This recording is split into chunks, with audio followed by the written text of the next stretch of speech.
నమస్కారం.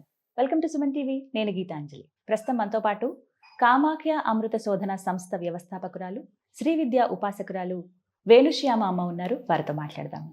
అమ్మ నమస్కారం. శ్రీమాత్రే నమః. లలిత అమ్మవారి ఉపాసన, లలితా సహస్రనామ పారాయణం, ఇవి ఎంతమందికి ఎన్ని సందేహాలంటే అసలు అమ్మవారి పూజని ఎప్పుడు ప్రారంభించాలి, నేను చేయొచ్చా చేయకూడదా, ఎలాంటి నియమాలు ఉంటాయని చెప్పి చాలా మంది మహిళలు కామెంట్స్లో అడుగుతూ ఉంటారు అనమాట. ఈ ప్రశ్నలన్నీ కూడా అవే మీ ముందు ఉంచుతున్నాను. ఇవాళ లలితా సహస్రనామం పట్ల, అలాగే అమ్మవారి ఆరాధన పట్ల ఏ విధమైనటువంటి నియమాలు ఉంటాయో ఇవాళ వీడియోలో మీరే మాకు మా సందేహాలను నివృత్తి చేస్తారని కోరుకుంటున్నాను. లలితా సహస్రం ఎప్పుడైతే మనం చదవడం మొదలు పెట్టామో ఏమైందిట అంటే, అమెరికాలో వీళ్ళందరూ అన్ని రీసెర్చ్లు చేస్తూ ఉంటారు కదా. ఆ రీసెర్చ్ చేసినప్పుడు కొంతమంది సైంటిస్టులు కలిసి ఏం చేశారట, ఈ లలితా సహస్రం అంటే సౌండ్ని బట్టి ఒక గ్రాఫ్ రావడం, అంటే రేఖాగణితంలో ఒక ఆకారం రావడం, అది ఏదైతే ఉందో ఆ యాప్లో ఏం చేశారట, వీళ్ళు లలితా సహస్రం అంతా చదివారట. చదివేసరికి ఫైనల్ గా వచ్చింది ఏంటి అంటే శ్రీచక్రం ఆకారం వచ్చిందిట. అంటే ఇప్పుడు సైంటిస్టులు చేశారు. ఈ తర్వాత ఇది వచ్చింది ఇలా శ్రీచక్రం ఆకారం.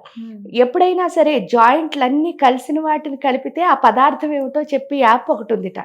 అయ్యేసరికి కెనడాలో ఒక సైంటిస్ట్ గారు ఏం చేశారట, ఆయన మన ఇండియా ఆయనే ముఖర్జీ గారు అని చెప్పేసి, వారు ఏం చేశారట అంటే, ఈ జాయింట్లు అన్ని చోట్ల ఇప్పుడు యాపిల్ ముక్కలు ముక్కలు కోసి పెడితే అదంతా కలిపి ఒక ముక్క పెట్టేసరికి అది యాపిల్ అని వచ్చేస్తుందిట. అంటే ఆ ఫిక్సల్స్ అన్ని కలిపినప్పుడు.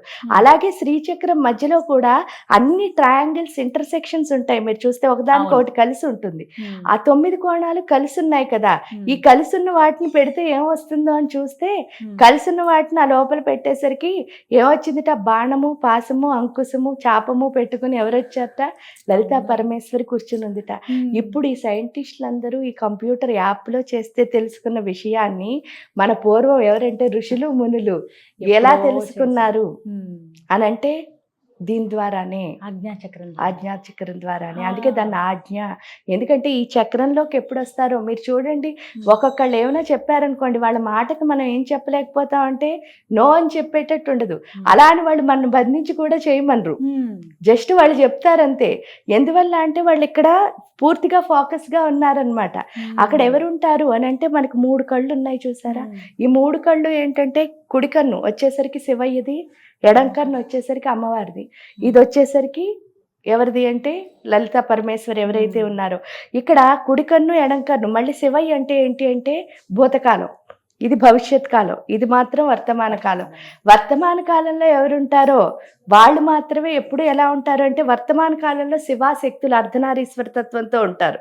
ఆ అర్ధనారీశ్వర తత్వంతో ఎప్పుడైతే మనం కలుసున్నామో అదే యాదేవి సర్వభూతేషు వృత్తి రూపేణ సంస్థిత. మీరు ఏ పని చేసినా సరే ఆ చేస్తున్న ప్రతిదీ కూడా ఎలా చేయగలుగుతారు అంటే భక్తిగా. ఎందుకంటే చాలా మందిని మీరు చూస్తారు, ఏంటంటే చెప్పనా, ఇక్కడి నుంచి ఇక్కడికి ఒక వస్తువు తీయాలి అంటే వాళ్ళకి నప్పదు. ఈ కుర్చీ కొంతమంది తీసి చక్కగా పెడతారు, కొంతమంది లాగి కూడా పెడతారు. అంటే వర్తమాన కాలంలో ఉన్నవాడు ఏం చేస్తాడు అంటే, అది కష్టం అనిపించినా చుట్టుపక్కల ఉన్న ఎవరిని మనం ఏం చెయ్యం, డిస్టర్బ్ చెయ్యం. కానీ ఇలా లాగితే ఏమవుతుంది, ఆ సౌండ్ వల్ల చాలా మంది ఇబ్బంది పడతారు. అంతే తలుపులు. అందుకే మరాళి మందగమన. మరాళి మందగమన అంటే ఏంటంటే, ఏ పని చేసినా సరే ఎలా చేయాలట, నెమ్మదిగా చేయాలి. ఎవరికి ఇబ్బంది అంటే ఎప్పుడు చేస్తాం, లోపల బ్యాలెన్స్. మందగమన అంటే హంస అని అర్థం.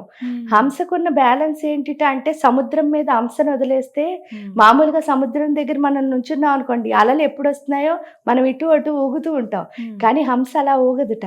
ఆ అల మీద వదిలేస్తే అల కదులుతుంది, కానీ హంస అలాగే ఉంటుందిట. అంటే లోపల అంత నిశ్చలంగా ఉండాలి. ఆ నిశ్చలత్వం ఎప్పుడైతే వస్తుందో అప్పుడు ఆటోమేటిక్గా ఇంకా అమ్మలాగే కదా ఉంటాం. అందుకని చెప్పేసి ఇక్కడ ఏంటి అని అంటే, ఈ లలితా సహస్రం చేసేటప్పుడు ఏముండాలి అంటే ఏముండదు. మీరు అంటే త్రికరణ శుద్ధి అంటారు. ఆ త్రికరణ శుద్ధి అంటే ఏంటంటే, మీరు చెప్పే మాట, చేసే పని, ఆలోచించే మనస్సు 3 అయితేనే మీరు ఏ పని చేసినా సక్సెస్ అవుతుంది. అది ఎలాగొస్తుంది అంటే లలితా శాస్త్రం చదవగానే. ఈ చదివే లోపు ఏంటి అంటే ఈ డౌట్‌ల వల్ల ఏమవుతుంది అనుమానం ఉండకూడదా అనంటే అనుమానం ఉండొచ్చు. అనుమానం ఎప్పుడూ ఉండకూడదు. ప్రశ్న ఉండాలి మీకు. ప్రశ్నకి అనుమానానికి తేడా ఏంటండి అంటారు. ప్రశ్న ఎప్పుడూ ఎలా ఉంటుందిట అంటే ఒక క్వెషన్ మీ లోపల వచ్చిందనుకోండి, దాని ఆన్సర్‌ని మీరే వెతుక్కుంటారు. ఇప్పుడు ఆ మరాళి మందుగా అంటే లోపల ఆ నిశ్చలత్వం ఎప్పుడైతే వస్తుందో అప్పుడే త్రికరణ శుద్ధి అన్నది వస్తుంది. ఆ త్రికరణ శుద్ధి వస్తేనే దేవత మీద భక్తి కలుగుతుంది. ఈ అనుమానాలు ఎన్ని వచ్చేస్తున్నాయో, ఎందుకంటే మనం డౌట్లన్నీ ఏం చేస్తున్నాం, బాహ్య ప్రపంచంతో పంచుకుంటున్నాం. ఎప్పుడైతే నాకు ఒక అనుమానం వచ్చింది, నేను మిమ్మల్ని అడుగుతాను, మీరు నాకు ఆన్సర్ చెప్తున్నారు, చెప్తే నాకు నచ్చుతుందా, నచ్చటం లేదు, నచ్చక ఏం చేస్తాను, ఎందుకంటే సాటిస్ఫైడ్ కాదు, పక్క వాళ్ళని అడుగుతున్నా, ఇలా అందరినీ అడుగుతూ వెళ్ళడం వల్ల నాకు సాటిస్ఫాక్షన్ రావటం లేదు సరికదా, కన్ఫ్యూజ్ అయిపోతున్నా. ఎందుకంటే మీది మీరు చెప్తున్నారు, వాళ్ళది అందరిది వినడం వల్ల బుర్రపాడవుతోంది. ఇక్కడికి వచ్చేసరికి అసలు ఎందుకు కన్ఫ్యూజన్ వస్తుంది అంటే ఎంతమందిని డౌట్లు అడగడం వల్లే. కానీ అదే కనుక క్వశ్చన్ కింద మార్చుకున్నాం అనుకోండి, నన్ను నేను ప్రశ్నించుకున్నాను, అప్పుడు దానికోసం ఎవరు తాపత్రయపడతారు? నాకే అనిపిస్తుంది తెలుసుకోవాలి అని. ఎప్పుడైతే మీరు ఒకటి తెలుసుకోవాలి అనుకున్నారో దాన్ని తెలుసుకోవడం చాలా ఈజీవే. ఎందుకు అని అంటే మీరు దాని మీదే ఉన్నప్పుడు అది మీకు ఆటోమేటిక్ గా అర్థం అవుతుంది. అందువల్ల ఏంటి అంటే డౌట్లు వదిలేయాలి. ముందు అన్నిటికంటే ముందు వదిలేయాల్సింది డౌటే. ఆ డౌట్ ఉంటే ఏమవుతుంది అంటే మనం కన్ఫ్యూజ్ అయిపోతున్నాం అనమాట. క్వశ్చన్ ఎప్పుడు వస్తుందో మీకు లైఫ్ క్లారిటీ వచ్చేస్తుంది. అంటే మీ ఆన్సర్ మీకు ఎప్పుడైతే ఫైండ్ చేశారో ఇంక మీరు ఎవరిది పట్టించుకోరు. ఇప్పుడు దేవుడు ఉన్నాడా లేదా అని మిమ్మల్ని అడిగాను అనుకో, దేవుడు ఉన్నాడు, కానీ మరి మీరేంటి ఇదే అదేది అని నేను మీ బోల్డ్ అని ప్రాబ్లమ్స్ చెప్పొచ్చు, కానీ ఫైనల్ గా మీరు ఏం చెప్తారు, అన్ని వినేసి దేవుడు ఉన్నాడనే చెప్తారు. అదే క్లారిటీ లేదనుకోండి, ఏమొస్తుంది డౌట్ కదా, వీళ్ళు అన్నారేంటన్న సందేహం మనకి వస్తుంది. అంటే అది ఎప్పుడు అదే హృదయస్థార విప్రఖ్యా త్రికోణాంతర దీపిక, ఎప్పుడైతే హృదయంలో సూర్యుడి యొక్క శక్తి కలిసిందో చాలా మంది పైగా దానికి ఏంటంటే దేవుడికి మన కోరికకి లింక్ పెడతారు.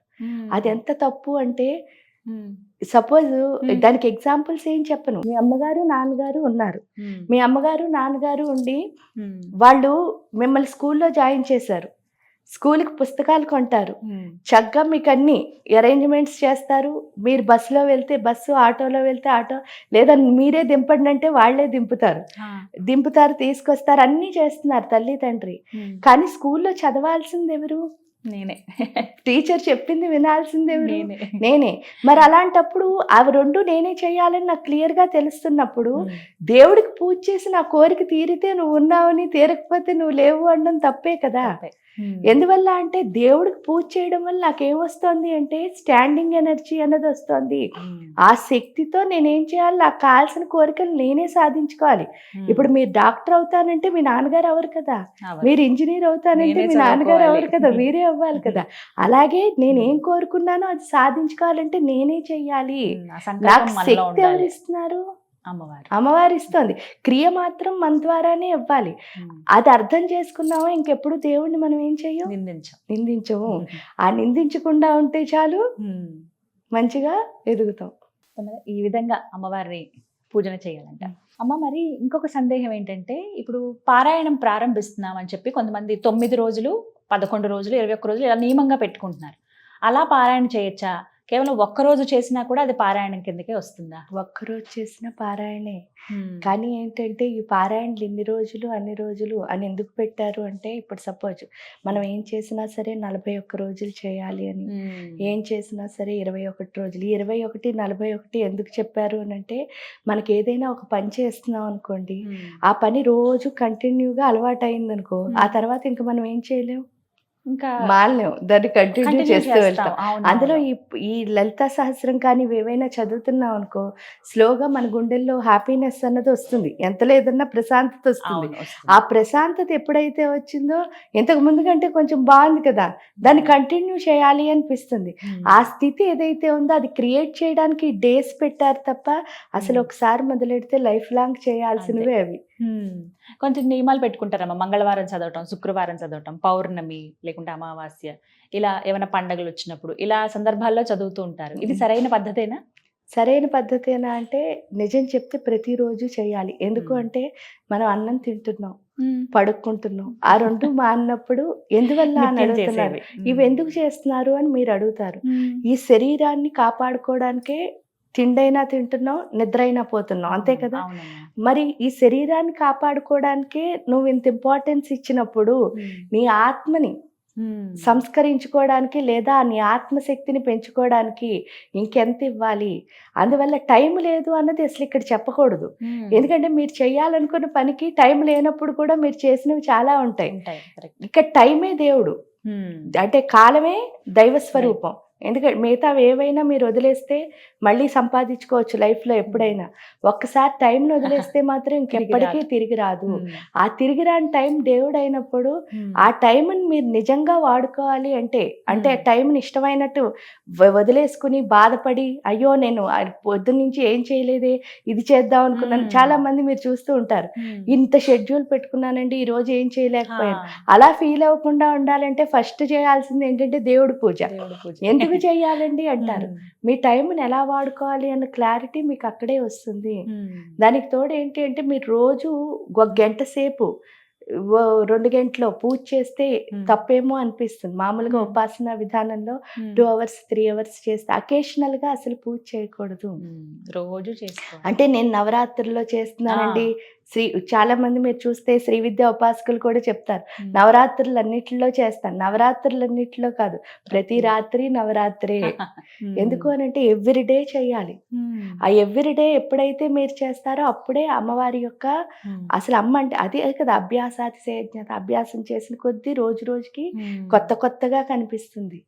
ఆ కొత్తదనం చూడాలి అంటే ఒక్కసారి ఆ రుచి చూసామంటే, ఎందుకంటే అందరూ ఎందుకు చెప్పండి, ఇది అయిపోయింది నాకు ఇంక బోర్ కొట్టింది, కొత్తగా ఇంకోటి ఏదైనా చేయాలి అని ఎందుకు అంటున్నారు అంటే ఎంజాయ్మెంట్ కోసం.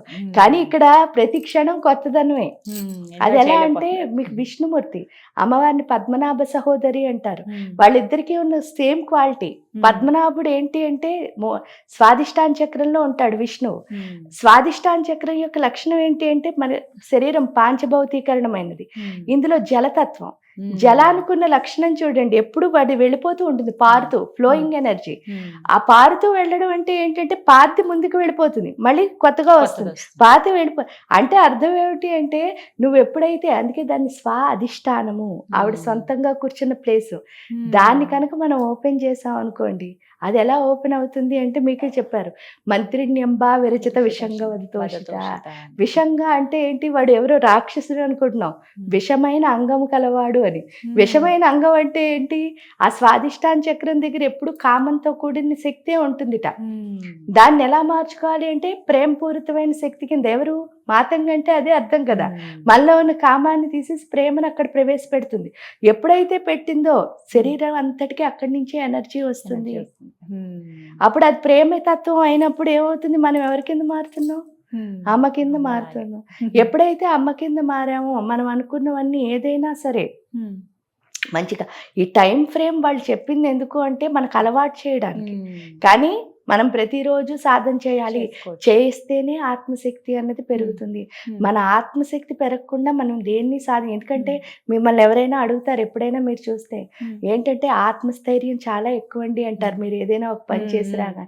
ఎందుకంటున్నారు మనకు తెలిసి లోపల, కానీ శరీరానికి లోబడిపోతున్నాం అన్నమాట. లోబడిపోయి తినడం పడుకోవడం మీద ఉన్న శ్రద్ధ ఈ కార్యం చేయడం మీద లేదు. అదే కనుక దేవతది. రోజుకి ఏదో ఒకటి అలవాటు చేసుకోండి. నాకు టైం లేదనుకోవద్దు, ఫస్ట్ మీకు టైం ఉంది, 5 నిమిషాలే ఉంది కదా, ఖడ్గమాలు చదువుకోండి. ఆ ఖడ్గమాలు చదువుకోండి, లేకపోతే అన్నపూర్ణాష్టకం చదువుకోండి, లేకపోతే విష్ణు అష్టోత్తరం ఏ దేవుడు అని కూడా లేదు, చెప్తున్నా, ఏ దేవుడు చదివినా మీకు ఏ దేవుడు ఇష్టమైతే ఆ దేవుడు చదువుకోండి, అందరూ ఒకటే. ఆ చదివింది ఏదైనా 5 నిమిషాలే. అలా రోజు 5 నిమిషాలు కంటిన్యూగా అలవాటు చేసుకున్నారు. ఆ తర్వాత అరగంట అదే పెంచుతుంది. అప్పుడు మీరు గంటలో చేసి పని 10 నిమిషాల్లో చేసేస్తున్నారు. అప్పుడు మీకు ఇంకో 50 నిమిషాలు మిగులుతున్నాయి కదా వేరే పని చేసినప్పుడు. ఎందుకంటే పని చేయడం రాక లేట్ చేసుకుంటారు. ఒక క్లారిటీ ఉన్నవాడు ఏంటి, ఫస్ట్ ఏం చేస్తాడు, నాకు ఎంత పని ఉంది, నాకు ఎంత టైం పడుతుంది, ఈ టైము పని వాడికి తెలుసు కదా, ఆ ప్రకారం స్పీడ్ గా చేసుకుంటూ.